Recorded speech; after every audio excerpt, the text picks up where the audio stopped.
Friends केमन आছেন सबाई आशा करी सबाई खूब भालो आছেন और आमिও खूब भालो आছি। टाइटल और थाम्बनेल देखे निश्चयই सबाई बुझे गेছো आजकेर की रेसिपि। हाँ आजकेर रेसिपि होच्छे बंदी। एकदम मिष्टि दोकानेर मतो आमी बंदी तैरी करे देखाबो, रसालो और खेतेও হবে কিন্তু একদম মিষ্টি দোকানের মতো পারফেক্ট। চলো তাহলে শুরু করি। প্রথমে আমি নিয়ে নিয়েছি 200 গ্রাম ময়দা, তাতে লবণ দিয়ে ভালো করে মিশিয়ে নিচ্ছি চামচ দিয়ে। তোমরা চাইলে এখানে একটু ঘি ব্যবহার করতে পারো। তারপরে অল্প অল্প জল দিয়ে একটা ব্যাটার তৈরি করে নেব। এখানে কিন্তু আমি গরম জল ব্যবহার করিনি, নরমাল টেম্পারেচারের একটা জল ব্যবহার করেছি।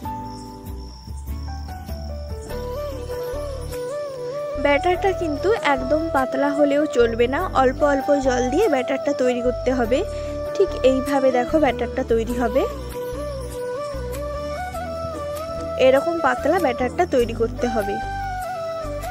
তারপরে ব্যাটারটা তৈরি হয়ে গেলে 10 মিনিটের জন্য আমি ঢাকনা দিয়ে রেখে দেব। সামান্য ফুড কালার দিয়ে দিচ্ছি। চলো এখন একটা চিনির সিরা তৈরি করে নিই। তার জন্য আমি হাফ কাপ জল দিয়েছি কড়াইতে। তারপরে 100 গ্রাম মতো চিনি দিয়েছি এখানটায়। হালকা হালকা করে জাল দিয়ে কিন্তু চিনির সিরাটা তৈরি করে নিতে হবে। তারপরে 3টে এলাচ থেতো করে দিয়ে দিলাম এখানে। চিনির সিরাটা এমন তৈরি করতে হবে যে একটা আঙুলে লাগলে দুটো আঙুল জুড়ে যায়, এরকম ভাবে চিনির সিরাটা তৈরি করতে হবে যাতে একটু চটচটে টাইপের হয়। চিনির সিরাটা কিন্তু আমার রেডি হয়ে গেছে। এই পর্যায়ে আমি গ্যাস এরকম একটা ঝাঁঝরি হাতা নিয়ে নিতে হবে, তার উপরে কিন্তু বেসনটা দিয়ে দিতে হবে। তারপরে দেখো কত সুন্দর গোল গোল হয়ে পড়ছে। এইভাবে কিন্তু বুঁদেগুলোকে ভেজে নিতে হবে। 2-3 মিনিট ভাজার পরে ঠিক এরকম হয়ে এলে, এরকম একটা কালার চলে এলে বুঝতে হবে বুঁদেটা পারফেক্ট হয়েছে। এখন তুলে নিয়ে চিনির যে সিরাটা তৈরি করে রেখেছিলাম ওখানে দিয়ে দিতে হবে। তারপরে ভালো করে নাড়াচাড়া করে রেখে দিতে হবে এটাকে। একটু গরম গরম সিরা হলে কিন্তু মেল্ট হতে বেশি সময় লাগবে না।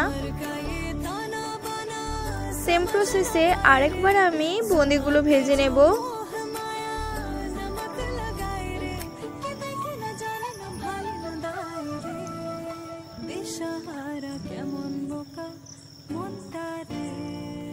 দু 3 মিনিট নাড়াচাড়া করার পরে বুঁদিগুলো হয়ে গেল। তারপরে এটাকে তুলে আবার চিনির সিরায় দিয়ে দেব। এরপরে যে বাকি অবশিষ্ট বুঁদের বেসন রয়েছে এখানে আমি ফুড কালার ব্যবহার করব, যাতে হলুদ আর লাল একটা কালার চলে আসে আর দেখতেও খুবই সুন্দর লাগবে। মিষ্টি দোকানে কিন্তু লাল হলুদ বিভিন্ন কালারের বুঁদি তৈরি হয় আর দেখতেও কিন্তু অসাধারণ সুন্দর লাগে। 2-3 মিনিট বুঁদিটা আমি ভেজে নেব। তারপরে হয়ে গেলে বুঁদিটাকে আমি তুলে চিনির সিরার মধ্যে রেখে দেব আধ ঘন্টার জন্য।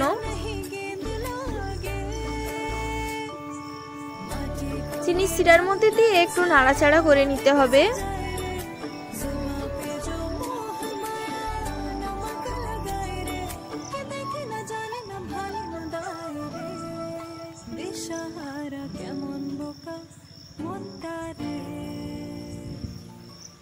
এখানে আমি একটা ঢাকনা দিয়ে 10 মিনিট রেখে দেব।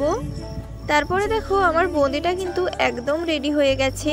ভিডিওটি কেমন লাগলো অবশ্যই জানিও। ভালো লাগলে প্লিজ সবাই সাবস্ক্রাইব করে দিয়ে যেও।